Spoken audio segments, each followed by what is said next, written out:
Après 5 années de cours, Lynn l'Italien doit accrocher ses chaussons de ballerine. Elle a 9 ans. Certains rêves sont des privilèges. Adolescente, elle jongle avec les chiffres et s'inscrit au collège de Jonquière en informatique. Elle fréquente des gens de théâtre et subit l'influence de Dominique Lévesque, professeur de français et initiateur d'une ligue d'improvisation. Elle succombe au pouvoir des mots et s'enflamme sur scène, au point d'en faire un certificat en théâtre. Elle se voit comédienne et se dirige vers l'École nationale de théâtre et l'Université du Québec à Montréal. Un accident de la route tue ses projets. Un temps d'arrêt s'impose. Lynn retrouve les chiffres et opte pour des études en administration. Un destin malicieux s'amuserait-il d'elle? Tout ce parcours atypique la conduit finalement au cœur de sa passion. Elle devient gestionnaire du théâtre La Rubrique et lui insuffle de grandes ambitions. Lynn l'Italien est un personnage incontournable dans le milieu culturel du Saguenay-Lac-Saint-Jean. Elle est l'eau vive prenant source à plusieurs rivières. C'est dans ses gènes. Son père, Bérard l'Italien, électricien frigoriste, vient de Rivière-à-Martre, en Gaspésie. Sa mère, Irène Cody, enseignante, est originaire de Rivière-au-Tonnerre. Parlant d'elle, sa fille écrit « Elle était enseignante dans les villages de la Côte-Nord, un genre d'Émilie Bordelot, qui se promenait en snow de village en village. » C'est par sa grand-mère maternelle que Lynn découvre le chant et le théâtre. Rien de banal dans l'existence de Madame l'Italien.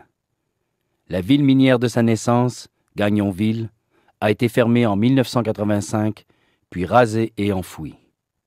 Née le 9 juillet 1961, elle n'assistera pas à ce deuil. Elle vit son enfance à Montréal-Nord et à Longueuil, le temps de l'école primaire, son adolescence à Sept-Îles pour le secondaire et ses 18 ans à Jonquière. Saguenay a été ma terre d'accueil. Je suis arrivée ici pour mes études en 1979 et j'y suis restée. J'y ai trouvé l'amour, l'amitié et ma passion pour le théâtre. La nature y est impressionnante, mais contrairement à la Côte-Nord, nous ne sommes pas trop loin des grands centres. J'ai rencontré ici des gens accueillants, sincères et empreints de passion. Sa fille, Anne-Maurice l'Italien Bérubé, fille du cinéaste Claude Bérubé, la prunelle de ses yeux, confie-t-elle, est née au Saguenay et l'accompagne dans ses fonctions à la Rubrique depuis ses 13 ans. Dès son arrivée à Jonquière, Lynn crée des liens avec les membres de la Ligue d'improvisation de Dominique Lévesque, Danny Turcotte, Marie-Lise Pilote, Pierre-Michel Tremblay, Bernard Vandal. Évoquant cette heureuse période, elle raconte « C'est à cette époque que j'ai connu Paul Terrien et Alain Lavallée, avec qui nous avons monté la pièce « Ça dit qu'est ça à dire » de Jacqueline Barrette. » Elle ajoute « Nous avons joué dans plusieurs endroits à Saguenay et nous avons eu un bel accueil de la part du public. Nous avions décidé d'apporter le théâtre hors des lieux conventionnels. Nous avons joué au Café Campus, au bar Le Potin, mais aussi à l'Auditorium du Four et à la salle François Brassard. Cette pièce m'a même permis de revoir mon village natal, puisque nous avons été invités à y jouer par Hélène Boivin et Nancy Ross, qui s'occupaient alors des services des loisirs de Gagnonville. J'ai eu la piqûre à ce moment-là. Mais une fois de plus, la fatalité l'empêche de prendre cette voie. Elle doit choisir, jouer sur scène ou mettre ses compétences au service du développement de ce théâtre qu'elle aime tant. Sa formation en gestion et comptabilité lui ouvre, d'une certaine façon mais en coulisses, les portes de la scène. Dès lors, elle choisit de se battre pour que jamais, dans sa région d'adoption, les rideaux ne tombent sur le silence. Recrutée par la Rubrique, elle doit pallier le manque criant de fonds pour se doter de revenus décents. Elle multiplie les engagements, toujours au service des artistes. De son bureau, situé à l'étage du café-théâtre Côté-Court, elle prend en main les dossiers fiscaux d'artistes pigistes et la gestion d'organismes culturels. La Rubrique, les productions Claude Bérubé, les productions de la Chasse-Galerie, le café-théâtre Côté-Court, Vidéo Femmes. Avec audace, elle entre dans le labyrinthe de la vie culturelle en région, dans le dédale économique des créateurs pigistes, dans la précarité des organismes dont elle devient une ardente défendresse.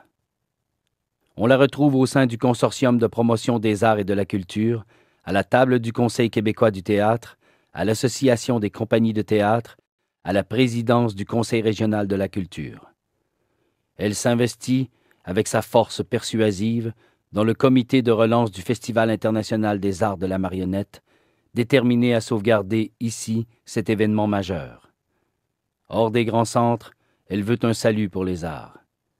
Cette battante, ou pour mieux dire, cette combattante, lutte pour améliorer les conditions de vie des professionnels de la scène et des travailleurs culturels. Elle est en première ligne pour dénoncer la défection et l'incompréhension des gouvernements à l'égard des arts, lesquels jugent l'admissibilité aux subventions selon les retombées économiques, plutôt qu'en fonction de la créativité et de l'enrichissement du patrimoine. À la fermeture de la chasse-galerie survenue en 2007, elle publie une lettre dont le contenu demeure très actuel. Le développement de toute forme d'art, surtout dans une région, est un processus long et difficile. Ce sont des institutions qui se bâtissent lentement et avec acharnement et qui souvent demeurent incomprises quant à la portée de leur mission. Dans une région, une maison comme la Chasse-Galerie, c'est une école, c'est un tremplin vers une carrière pour ceux qui, passionnés, veulent goûter ce métier.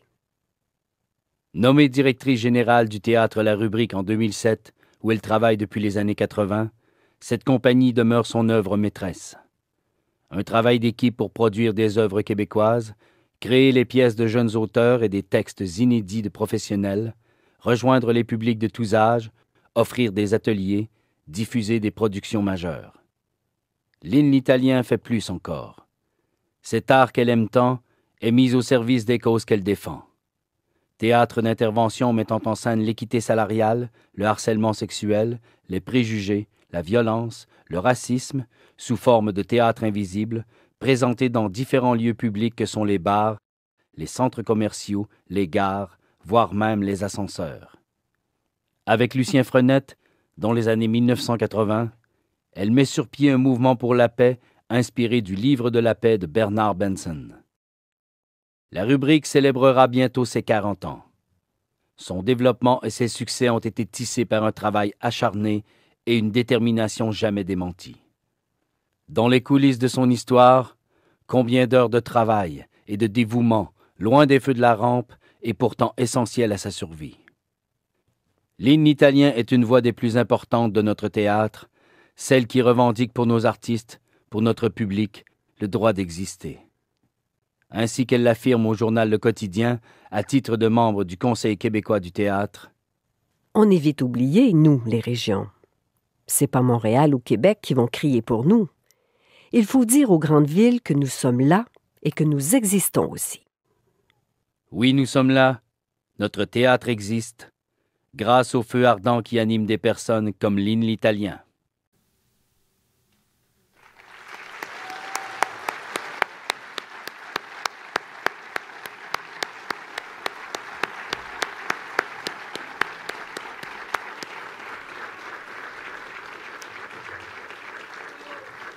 Monsieur Régis Guérin, trésorier de l'Ordre du Bleuet, va remettre à Mme Lynn l'Italien son certificat d'honneur.